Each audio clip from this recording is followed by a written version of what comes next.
জিন্দেগি একদমই অল্প বাপ, জীবন খুবই সামান্য। দেখতে দেখতে রাত কেটে যায়, দেখতে দেখতে দিন ফুরে যায়। ছোট্ট সেই শিশুকাল, কিশোর, তরুণ, যুবক হয়ে অল্প সময় পরে মৃত্যুর কোলে ঢলে যায়। হঠাৎ একদিন মৃত্যু এসে সব হিসাব কিতাব, সব প্ল্যান, প্রোগ্রাম, পরিকল্পনা, ইচ্ছা, আকাঙ্ক্ষা সবকিছু এসে মালাকুল মউত এসে ছিনায় নিয়ে যায়। দুনিয়ার জায়গাতেই থাইকা যায়। এই ব্যস্ততম দুনিয়া, সে 1 মিনিট আমার মৃত্যুতে থামবে না। যুবক ভাইদেরকে বলি, জওয়ান, তুমি যেদিন অ্যাক্সিডেন্ট করবা, তুমি যেদিন মরেই যাবা, সেদিন আল্লাহর কসম তোমার কোনো বন্ধু খানাও বন্ধ করবে না, তোমার কোনো আত্মীয় স্বজন খানাও বন্ধ করবে না। পৃথিবীর সব দোকান পাট, বাজার, ব্যবসা, গাড়ি ঘোড়া সব কিছু চলবে তোমার তালে। তোমারে কেউ মনে রাখবে না, কেউ না। আমি তো প্রায়ই বলি, যে আপন জন কান্দা কাইটা কবরে দিছে, তারাও কিন্তু ওই রাত্রে, তারা না রান্ধুক, ওই ঘরের থেকে খানা আনে, তারা কিন্তু কানতে কানতে বাতে খায়। আর অন্যরা বুঝায় যে গেছে গা, থাক, কি করবা, সবর করো, ভাত না খাইলে তো তোমার শরীর খারাপ করবে, দুগা ভাত খাও, আরো দুটুরা মুরগার গোস্ত লও। হ্যাঁ, বাহ, খাইতে রে, ভাতে খাওয়াইতেছে, ওই মুরগির গোস্ত, ওই মাছ, ওই ডাইল, কোনোটাই কমতি নেই। দুনিয়া এই পরিমাণ স্বার্থপর, দুনিয়া ধোকা, স্বার্থপর এটা। এজন্য ফিকির এটাই হওয়া, আমার আখেরাত, আমার পরকাল। এই পৃথিবীর জায়গায় থাকবে, আমি যেদিন চলে যাব পৃথিবী থাকবে, কিন্তু আমাকে শুধুই কেবল আমার হিসাব নিয়ে চলে যেতে হবে। আমার লাভ, আমার লোকসান, আমার প্রাপ্তি অপ্রাপ্তি, ছেলের ডিগ্রি, মেয়ের শ্বশুর বাড়ি, গ্রামের বিল্ডিং, শহরের বাড়ি, গাড়ি, কিছুই আমি সাথে নিয়ে যাব শুধুই কেবল আমার সেজদা, আমার বন্দিগি, আমার দোয়া, আমার কান্নাকাটি, আমার দান সদকা, আমার জিকির, আমার তেলাওয়াত, আমার ইবাদত, এটাই যাবে। আল্লাহ নবী সাল্লাল্লাহু আলাইহি ওয়াসাল্লাম বলেছেন, প্রত্যেক মৃত ব্যক্তির সাথে 3 জিনিস সাথে যায়, 3টা জিনিস সাথে যায়। ইয়াতবাউল মাইয়িতা সালাসা ফায়ারজিউ ইসনান ওয়া ইয়াবকা ওয়াহিদ। প্রত্যেক মৃত ব্যক্তির 3 জিনিস তার সাথে যায় কবরের দিকে, গোরস্থানের দিকে। 2টা জিনিস ফিরে চলে আসে, আর একটা কেবল থেকে যায়।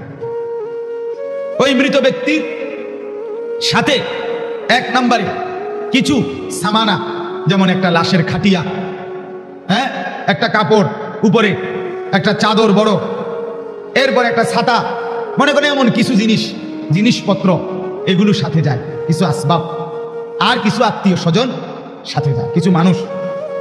একটু পরে কবরে রাইখা এই মানুষগুলো, আত্মীয়গুলোও ফিরে চলে আসে। ওই লাশের খাটিয়া, ওই চাদর, ওই সব কিছু, আগরবাতি, মোমবাতি, সব কিছুই ফিরাইয়া নিয়ে আসে। তাহলে সামানাগুলোও ফিরে যায়, পরিবারও ফিরে যায়। আমালুহু, শুধুই কেবল তার নিজের জিন্দেগির বন্দিগি, যা আমল, সেটাই কেবল কবরে থেকে যায়। তোমার নামাজ, তোমার রোজা, এটাই তোমার থেকে যাবে বন্ধু। অতএব আমিও আপনাদের কাছে বলি, 1 নম্বরে জীবনকে কদর করেন। এই রাতগুলো একটু বেশি পরিমাণ নেক আমল করেন। এই কয়টা দিন রোজা রাখার চেষ্টা করেন। রাখলে ভোর রাত্রে এমনি উঠবেন, সেহরি খাওয়ার জন্য উঠা আরো কিছু নামাজ, দোয়া, জিকির করে, ফজরের নামাজ পড়ে এরপরে ঘুমাবেন। আল্লাহ তাআলা দেখবেন এতে অনেক বরকত দিবে, অনেক বরকত দিবে। এই জন্য যে কয়েকজন বুঝমান ভাই আছেন, বাবা আছেন, আপনাদের কাছে এটা বললাম। এখানে আরেকটি আমল হইল 9 জিলহজ, কোরবানির আগের দিনের রোজা। এইটার ফজিলত বাকি 9-8 দিনের চাইতেও বেশি। এমনিতে তো প্রতিদিন রোজা রাখলে 1 বছরের রোজার সওয়াব, আর 9 জিলহজ আরাফার রোজা রাখলে আল্লাহ নবী সাল্লাল্লাহু আলাইহি ওয়াসাল্লাম ইরশাদ করেন, আহতাসিবু আলাল্লাহ আন ইউকাফফিরা আস-সানাতা আল্লাতী ক্বাবলা ওয়াস-সানাতা আল্লাতী বা'দা। আল্লাহ তাআলা কাছে আমি আশাবাদী, নবী বলেন, আমার আল্লাহ আমার উম্মতের এই একটি রোজার বরকতে পিছনের 1 বছরের গুনাহ মাফ করে দিবেন এবং সামনের 1 বছরের গুনাহ মাফ করে দিবেন। একটি রোজা। একটি নফল রোজা আল্লাহ তাআলা এতটা খুশি হবেন।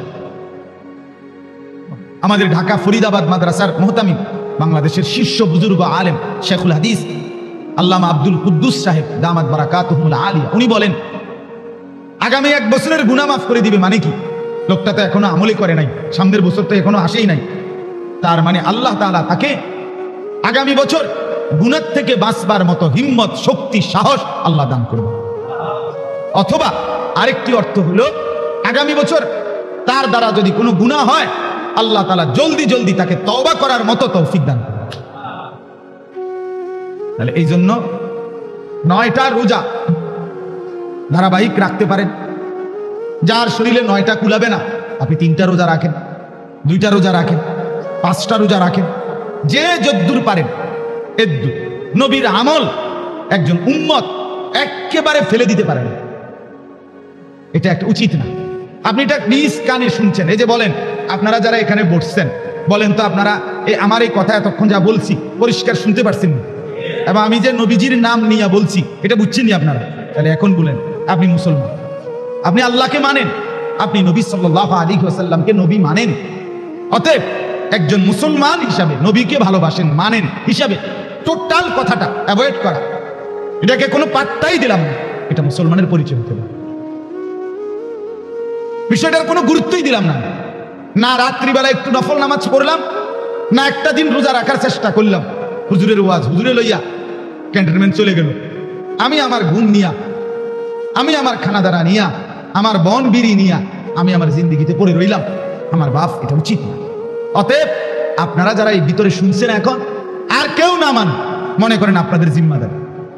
আপনারা শুনছেন আল্লাহর কথা অবজ্ঞা করা, ওমান আ'রাদা আন যিকরি ফাইন্না লাহু মাঈশাতান দানকা। কোরআনুল কারীমে আল্লাহ বলেন, আমার জিকির, আমার স্মরণ, আমার কথা, আমার নাম, এটার থেকে যে বিমুখ হয়, আমি আল্লাহ তাআলা তার দুনিয়ার জীবন সংকীর্ণ করে দেন। তার আরাম কমে যায়, তার স্বস্তি কমে যায়, তার সুখ কমে যায়, তার তৃপ্তি কমে যায়। সারাক্ষণ দুনিয়া দুনিয়া, পেরেশানি আর পেরেশানি থেকে যায়। কামাই করে 10 কোটি, অভাব থেকে যায় 13 কোটি। পৃথিবীর, এটা মনে রাখবেন, যত কোটিপতি সে তত বড় অভাবী। অভাবী তাদের অভাব শুনলে আমনের পকেটে যেগুলো আছে এগুলো দিয়ে লাইতে মন চাই।